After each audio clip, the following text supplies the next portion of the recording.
Well, and what has started to be sort of a tradition of mine on this channel, I'm going to talk a little bit on my way between places because I'm always on the go, so I don't really have time to sit down and do videos anymore. So, hello 71 Mach 1.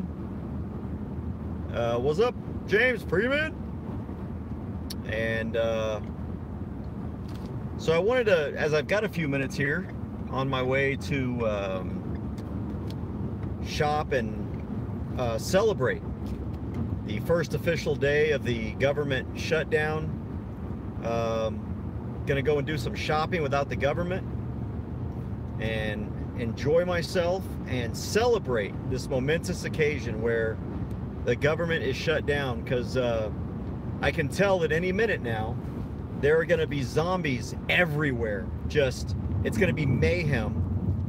Nuclear bombs are going to start going off in my front yard. You know, the street lights are going to stop working. The highways are going to crumble into the abyss.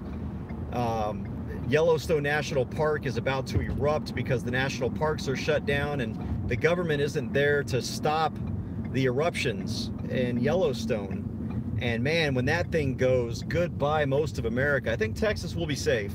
We might get some ash from that, but I don't know. I don't know what Yellowstone's going to do without the government there to make sure the cork inside that super volcano stays put. So I'm just enjoying it. I think this is great. This is a beautiful day that the government is shut down.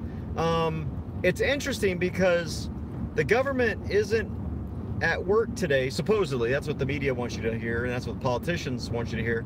So apparently the government isn't at work today, but we're supposed to think that today, when the government's not working, is somehow different than any other time when the government isn't working. The only difference is we're not paying them now to do nothing, whereas before, we're paying them to do nothing. So, this is great, and I can tell you the streets out here as I drive during this government shutdown, it's pandemonium out here. It's there are people sacrificing themselves in the middle of the highway because they don't have government to tell them not to kill themselves. People are it's just going crazy. As a matter of fact, it seems like everyone's doing the speed limit still, and yet here we are in the government shutdown. So a few thoughts on what this government shutdown means to me, because I've been through a few while I was in the military, and I've always wondered if, and this is not even a real government shut. This is like a quarter of the government shutdown right now.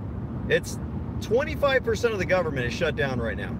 The vast majority of government is still trying to find ways to screw up your life or manage it, or both. So it's really just a giant nothing burger, I guess we can call it. But I think what we're proving is that without the federal government, man, for the last, what, 5 days, 6 days, something like that, 5 days? Can you imagine you've still been able to turn on your YouTube stream? And I went about my life, and it didn't even bother me much, and so I don't quite get the hoopla. But look, this is a great thing. What Trump is proving right now, and what Congress is proving, is a couple of things. One, we don't really need government to the extent we think we need government, and two, if this shutdown is such a big deal that we've got so many government employees that are all out of work, doesn't that tell you that we've got too many government employees? That's what it tells me. If you are when did the federal government when did we start hiring non-essential personnel?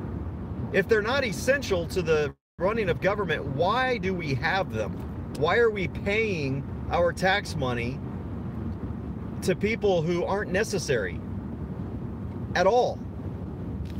So what that tells me is, if 25% of the government is shut down right now, well, then I'm kind of the mindset to just keep it shut down, because that's at least 25% that we can get rid of in our taxes and in the federal bureaucracy and all that kind of stuff.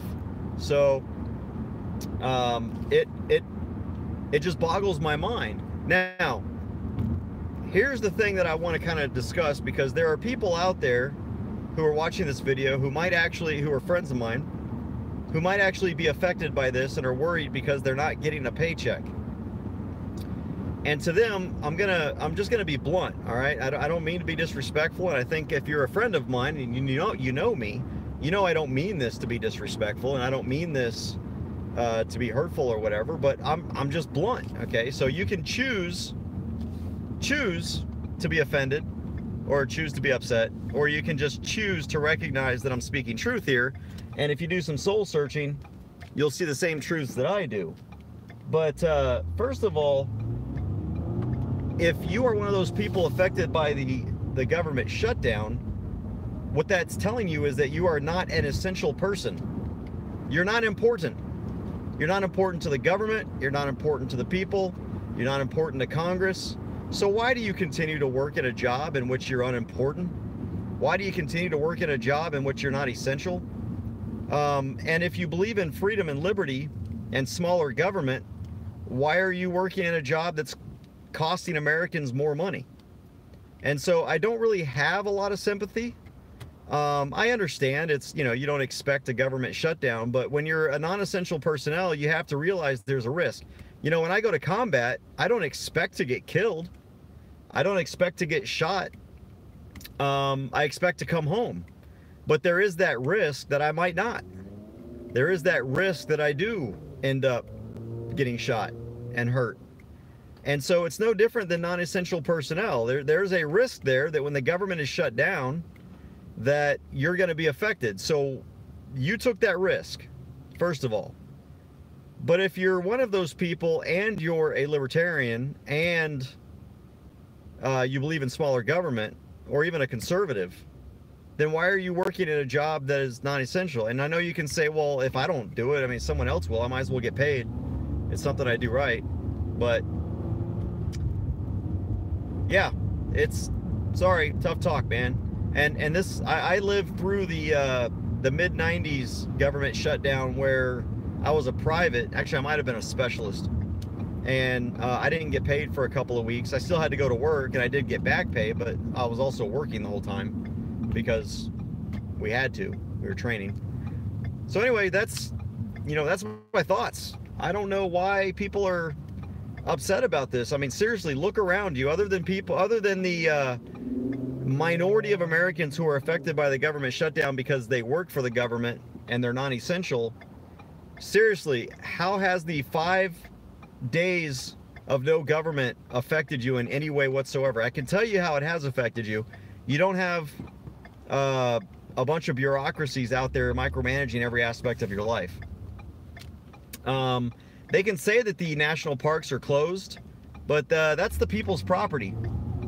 So, we don't need a government to manage ourselves. I can walk through a park and I don't need the government to hold my hand while I do so.